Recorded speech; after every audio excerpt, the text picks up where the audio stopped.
Welcome to this video. Going to be comparing my Earthworks Series Saluda cymbals against some cheaply purchased Temu cymbals and see how much of a difference a good cymbal makes or compared to, a very cheap one. I didn't have a splash, so I took off one of my Chinas, which is a 16-inch Oriental China trash. So I will be placing the 10-inch splash there. But this is going to be in a reference for the hi-hats, the crash, one other crash, the ride, and the China that it came with. So I'll work my way from my left to the right. So we're going to start with the hi-hats.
All right, so there you have it.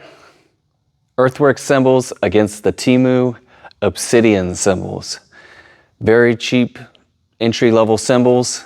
They definitely all weigh quite a bit less than my Earthworks cymbals and the A Custom Zildjian China, but that's to be expected when they are fairly inexpensive.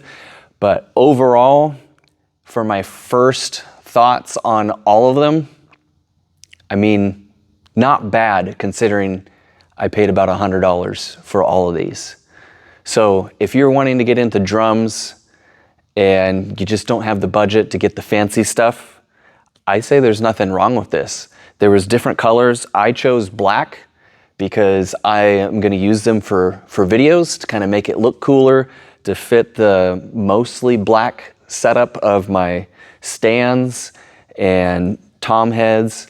so it'll look neat in videos. They had a few other color choices. This is just the one for my preference. I don't suspect these are gonna last you very long if you start to become very active and playing a lot. So just be prepared for them to probably potentially break easy on you since they are quite thin. I would say my Earthworks series are about a medium, with the ride being like a medium heavy. So just take that in consideration when you buy these. It's $100 compared to buying this many cymbals in a higher quality company. You're probably looking at like $1,400 to $1,600 if you're going with, you know, one of the big brands, Zildjian, Sabian, Paiste, etc. The Earthworks series from Saluda are actually a little bit cheaper on average per cymbal. I bought those years ago. I've had them for quite a long time. They've served their purpose and they sound overall pretty good. And I like them as well, but just, it's all subjective. So choose what best works for you. Go to a guitar center or somewhere that has a lot of cymbals that you can, you know, test them out and see which ones sound best to your ear, because ultimately that's what's most important. If you want to have a variety of things, get different thicknesses and sizes of different cymbals, and that way you can have a more broad horizon of sounds to play with. So having something like this cymbal here, the Ozone Crash, compared to a regular crash, they're the same exact size, but there's two different sounds to them. So look for different thicknesses or different cymbal series, mix and match if you want to get to the, you know, higher end stuff, and kind of give yourself something, you know, more to play around with, and then your drums will pop out more if you go that direction, of course, if that's your taste.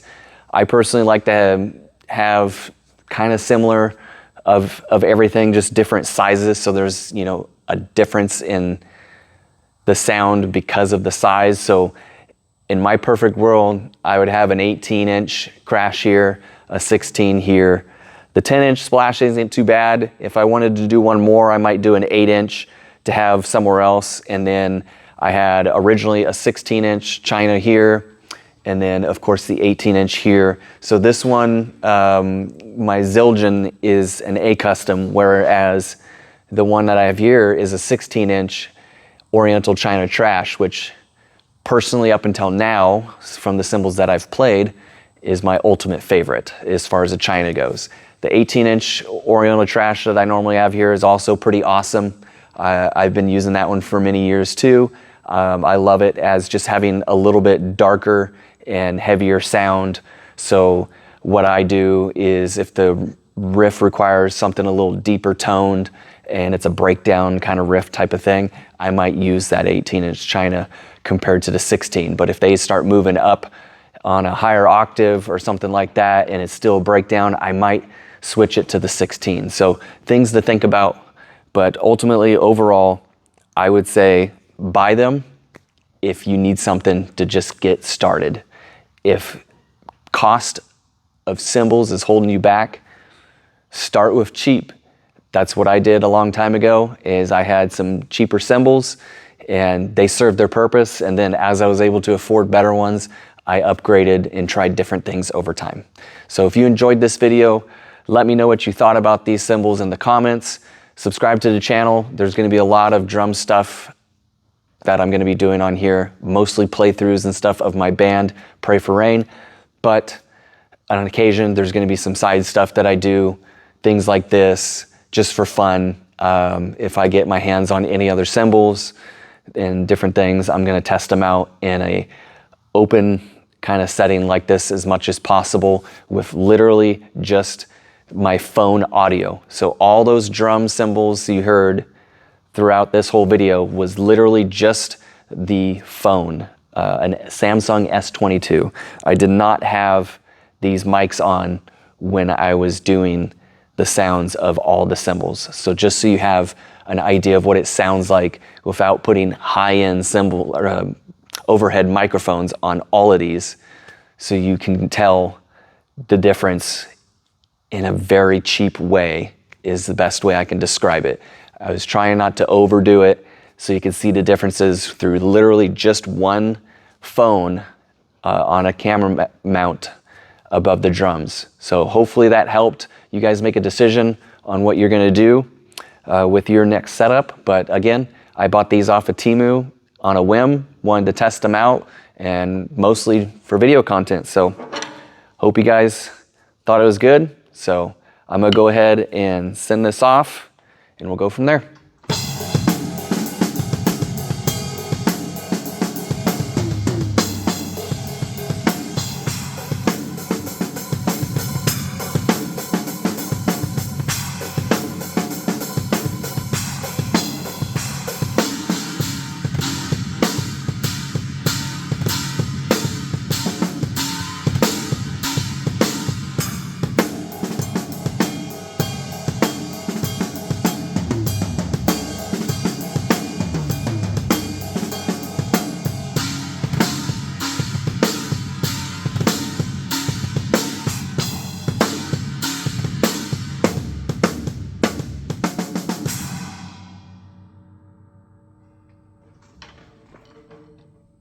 Not that bad.